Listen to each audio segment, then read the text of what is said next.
ছোট্ট একটা পুঁইশাকের চারা লাগাইছিলাম কিছুদিন আগে একটা 5 লিটারের বোতলে। আর এই কয়দিনে বৃষ্টি পাইয়া এত সুন্দর করে বড় হয়েছে, তরতর করে লম্বা হয়ে গেছে, পাতাগুলো এত বড় হয়েছে। তো ভাবলাম আগাটা কেটে দেই, ছাঁটাই করে দিলে অনেকগুলো ডালপালা হবে, অনেক বেশি শাক হবে। তো ছাঁটাই করে তো আর ফেলে দেওয়া যাবে না, যেহেতু অনেক যত্ন করে বড় করা গাছ। তো শাকগুলো ভাবলাম যে চেপা শুটকি দিয়ে ভর্তা করে নেই। শাকগুলো ভালো মতো ধুয়ে নিলাম, আগাটাও কেটে ভেঙে নিছি যাতে আরও বেশি ব্রাঞ্চ হয়।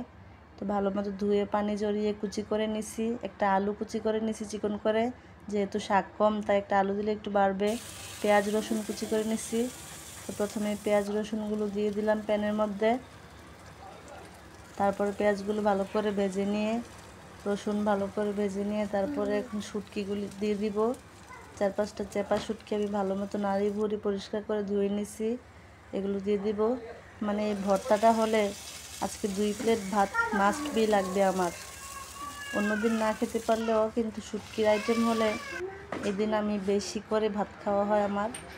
তো শুটকিগুলো ভেজে তারপরে একটু পানি দিয়ে মশলাগুলো কষিয়ে নিব। একে একে লবণ হলুদ মরিচ সবগুলো দিয়ে দিলাম, একটু ধনিয়ার গুঁড়াও দিলাম। সবগুলো মশলা দিয়ে শুটকি ভালো মতো কষিয়ে তারপর দিয়ে দিলাম আলুগুলি, যেহেতু আলু একটু সিদ্ধ হতে টাইম নেবে। আর পুঁই শাক তো খুবই নরম, বেশি টাইম লাগবে না।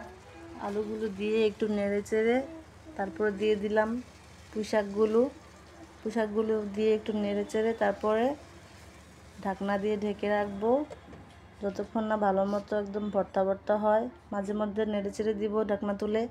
উফ, কি ঘ্রাণ একটা বের হয়েছে, যেন খিদেটা আরও বেশি বেড়ে গেল। তো নেড়ে চেড়ে ভালো মতো শুকিয়ে তারপরে ভর্তা করে নেব। এই ভর্তাটা রান্না করতে বেশি সময়ও লাগে না, জাস্ট কতক্ষণ পর পর ঢাকনা তুলে একটু নেড়ে চেড়ে দিলেই হবে।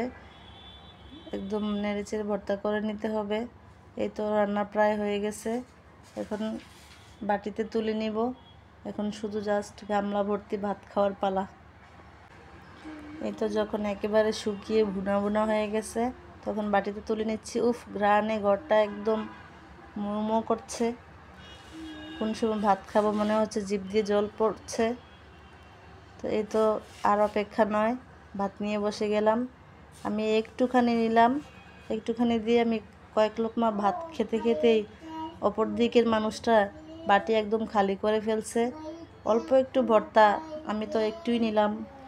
এদিন তো আমি আর অন্য কোনো তরকারি দিয়ে ভাত খাবো না, একটু ভর্তা দিয়েই খাবো। ওমা, দেখি বাটি একটু পরেই দেখি খালি। তো কী আর করা, এটা দিয়ে কয়টা ভাত খেয়ে নিলাম। তো খেতে খেতে বিদায় নিচ্ছি। ভিডিও ভালো লাগলে প্লিজ চ্যানেলটা সাবস্ক্রাইব করে পাশেই থাকবেন, ভিডিওতে একটা লাইক করে দিবেন। আল্লাহ হাফেজ।